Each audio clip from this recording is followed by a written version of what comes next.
What's up, guys? I'm Buddy with Bud's Vintage Cycles and Bargas Motive. We're here at the International Motorcycle Show at Rosemont, Chicago. We're taking part of the J&P Cycles Ultimate Builder Show here this weekend, and we've brought our reverse leaning trike we call Mary. So this bike started off as a 1983 Harley-Davidson shovelhead with an 80-inch motor. Completely stripped the motor down, went completely through it, and then just started customizing things such as the split rocker boxes, adding custom oil lines, used an old horn cover here for the intake, which is kind of cool. And we also had one of the only things we had to outsource was the machining for the heads here, so we could dual plug the head, so there's 4 spark plugs, 2 in each head. And a lot of the work was really done up front, which is kind of obvious.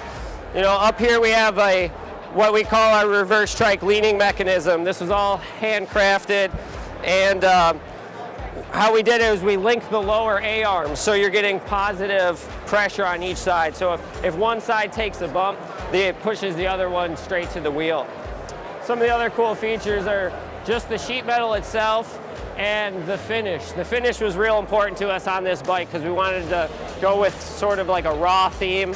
So we mixed the leather in with basically with this raw type finish. This is a oil infused finish. So you have to bake all of the metal parts and then either douse them, rub them, or soak them in an oil to get the different tones in the finish. But it completely infuses into the pores of the metal and seals it. So it probably lasts 4 or 5 years, and it's just as easy as wiping it down with some oil to keep it fresh. Over here we have some stainless steel handmade pipes that we've Cerakoted and then wrapped with exhaust wrap, handmade oil tank, and then to dress it up we wanted to add a bunch of gauges. So the gauges we have a temperature gauge in the oil tank here. We got high side oil pressure, low side oil pressure, and amp meters gauge. A few other things, we completely cut the rear clip off of this bike so that we could leave it soft tail. We didn't want to make this bike rigid because we wanted it to be functional and rideable.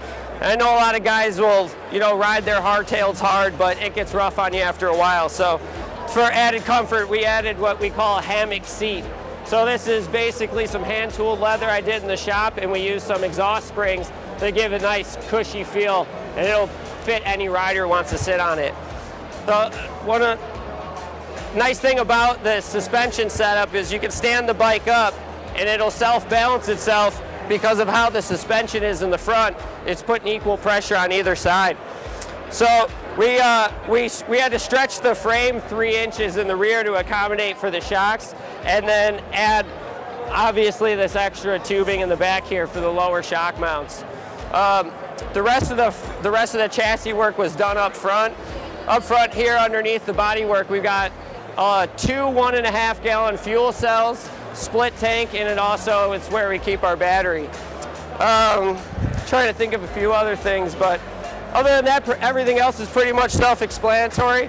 We're very proud of our art here at Bud's Vintage Cycles and Bargas Motive, and we feel super privileged to be part of the International Motorcycle Show, and super grateful to the people at J&P Cycles for allowing us to show off our art here. And we love the turnout. Saturdays are the best here, but Fridays and Sundays are nice too. So we hope to see you guys all next year.